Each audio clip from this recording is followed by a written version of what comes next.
Olá, bom dia, sejam todos muito bem-vindos. Hoje é segunda-feira, 10 de março. Espero que você tenha aproveitado esse final de semana e eu vim para deixar sua madrugada muito bem informado. Bom, vamos juntos. Começo com um dado um tanto quanto revoltante. No Japão, a cada 8 dias, uma idosa é morta por alguém da própria família.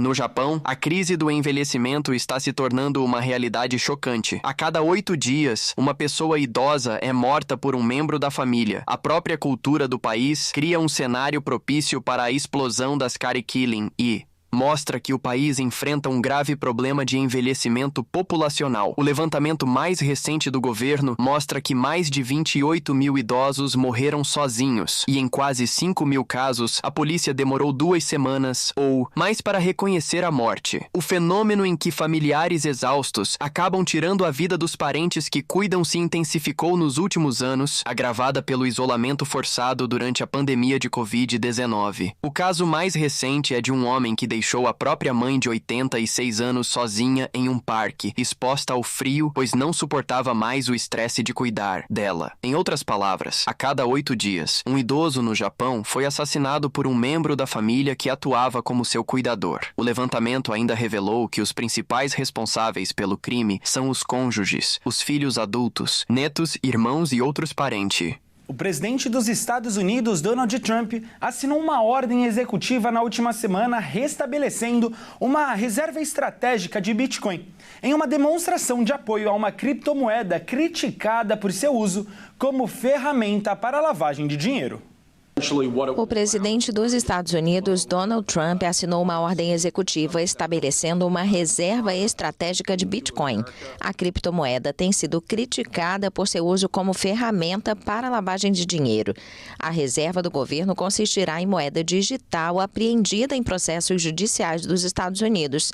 E a medida cumpre uma promessa de campanha de Trump. Usar esses ativos confiscados significa que não custará um centavo aos contribuintes. O objetivo da reserva é a administração responsável dos ativos digitais do governo sob o Departamento do Tesouro. Os preços do Bitcoin caíram até 5,7% após o anúncio, aparentemente devido à decepção pelo fato de o programa não envolver compras imediatas da criptomoeda por autoridades governamentais. A moeda digital mais popular do mundo estava sendo negociada a 84.707 dólares por unidade, embora em meia hora tenha moderado a queda para cerca de 3%. A medida ocorre antes de uma cúpula na Casa Branca na sexta-feira, com a presença de figuras importantes no setor de criptomoedas, que foram doadores significativos para a campanha de Trump para retornar à presidência. Um balanço feito pela Polícia Rodoviária Federal apontou que acidentes de trânsito com mortes e feridos nas rodovias do Brasil registraram queda no feriado da última semana. Os dados apresentados consideram o período de sexta-feira retrasada até quarta-feira passada. A operação da Polícia Rodoviária Federal, neste último feriado prolongado, reforçou a fiscalização em trechos críticos das rodovias federais nas 5 regiões do Brasil, para evitar acidentes graves. Segundo dados preliminares, nos 6 dias de operação, foram registrados 1.150 sinistros de trânsito, 83 mortes e 1.315 feridos. Em relação ao mesmo período do ano passado, houve redução de 7,5% nos sinistros, de 5,7% nas mortes e de 15% nos feridos. No mesmo feriado, em 2024, foram contabilizados 1.243 sinistros, com 88 mortes e 1.552 feridos. Um dos focos da operação neste ano foi o combate à embriaguez ao volante. Apesar das campanhas de conscientização e do reforço na fiscalização, 2.732 condutores foram autuados por infrações relacionadas à mistura álcool e direção, entre os dias 28 de fevereiro e 5 de março.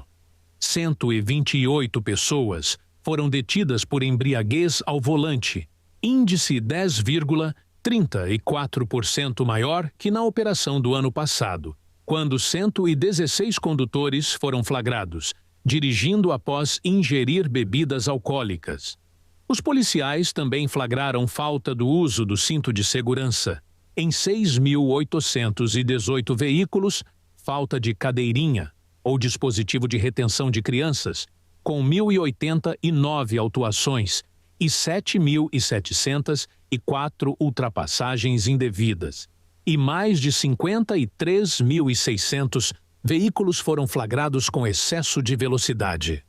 8 milhões é o número de chave Pix de pessoas físicas e jurídicas cadastradas no site da Receita Federal que apresentaram irregularidades e elas correm o risco de serem canceladas. A informação é dada pelo Banco Central e anunciou que será mais rigoroso com a situação para evitar combate às tentativas de fraude no sistema. O Banco Central anunciou novas exigências para o uso do Pix, reforçando a segurança contra fraudes e golpes financeiros. A principal mudança determina que chaves vinculadas a pessoas físicas ou jurídicas com situação irregular na Receita Federal sejam excluídas do sistema. Isso inclui casos em que o CPF ou CNPJ esteja suspenso, cancelado, nulo ou vinculado a um titular falecido. A medida busca evitar que criminosos usem dados de empresas inativas para desviar recursos e dificultar o rastreamento das transações. No entanto, o Banco Central esclarece que a nova regra não tem relação com o pagamento de tributos, ou seja, a inadimplência fiscal não será motivo para a exclusão de chaves Pix. A verificação da regularidade dos usuários caberá às instituições financeiras, que deverão analisar a situação sempre que houver uma operação envolvendo uma chave Pix, seja para registro, alteração, portabilidade ou reivindicação de posse. O Banco Central também garantiu que fará o monitoramento contínuo das instituições para garantir o cumprimento das novas normas. E essa edição do Jornal Toda Hora fica por aqui. Eu volto a 1h35 com mais uma edição. Se você perdeu alguma informação, é só ir em nosso canal do YouTube e assistir quantas vezes você quiser. E eu te espero na próxima edição. Até já, tchau, tchau!